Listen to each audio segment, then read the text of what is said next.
Professeur Togouata, bonjour. Bonjour. Voilà, vous êtes universitaire, enseignant-chercheur. Vous suivez l'actualité politique, le dialogue a été entamé. Aujourd'hui, on parle de suspension.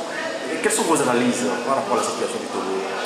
Bon, c'est un échec déjà consommé, même avant le début, parce que les points sont irréconciliables et le peuple a demandé quelque chose, le départ du dictateur, la fin de la dictature. Le peuple s'appuie sur certaines valeurs, des valeurs humanistes, que le pouvoir refuse. Le pouvoir est tout le contraire de tout cela. Le respect des droits de l'homme, le respect des élections, la démocratie, etc.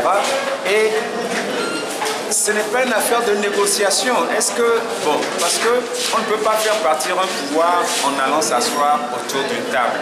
C'est le peuple, par ses actions, ses mouvements, qui peut augmenter la force de pression pour que le régime change.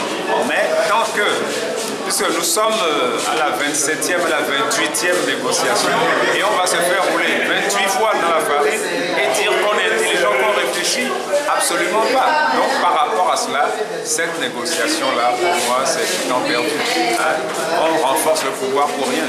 Alors, vous êtes des acteurs, vous avez suivi tout le déroulement des négociations depuis le passé jusqu'à aujourd'hui. Aujourd'hui, on parle également de l'achoppement. Comment entrevoyez-vous le futur?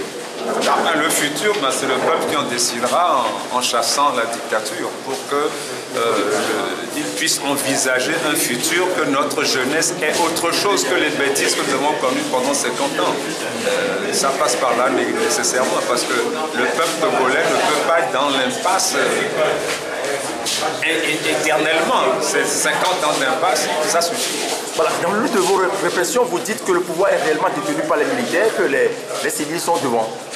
Oui, bon, c'est-à-dire que le parti au pouvoir, le RPT, UNIR, ce n'est que le cache-sexe malodorant de l'armée tout simplement. L'armée est l'acteur politique numéro 1 du pays depuis 51 ans. Donc ça veut dire que toutes ces négociations il doit y avoir, il faut dire à l'armée de dégager, de quitter le pouvoir pour que le peuple togolais puisse prendre son destin en main.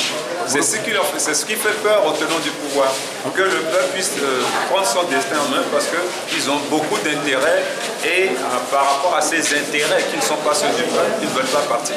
Voilà, au niveau du pouvoir, on parle de la candidature du président actuel, Fonia Sibé, en 2020. C'est ce qui fait également un certain nombre d'éléments de blocage. Oui, mais le peuple dit qu'il doit dégager, donc il doit dégager, il n'a jamais été élu, il a volé les élections, il a fait un coup d'État, donc par rapport à cela, il n'en a rien à négocier sur ce terrain-là. Il doit partir.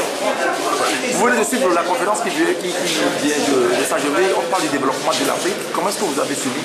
Qu'est-ce que ça vous a dit?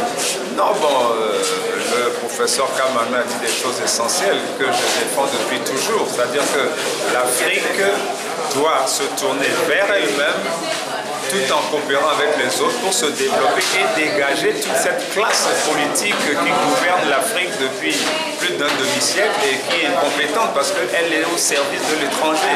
Il faut que les dirigeants soient enfin, pour une fois, au service de l'Afrique, défendre les intérêts de l'Afrique et non plus les intérêts de l'étranger. Et les choses changeront. Est-ce que vous avez l'espoir que demain sera plus rose? Ben forcément, c'est pour ça que nous continuons à nous battre et que des jeunes aussi se battent pour faire changer les choses, même en étant réprimés sauvagement, comme au Togo. Donc par rapport à ça, l'espoir est là. Ça changera. Professeur Togouata, merci beaucoup à vous. Merci.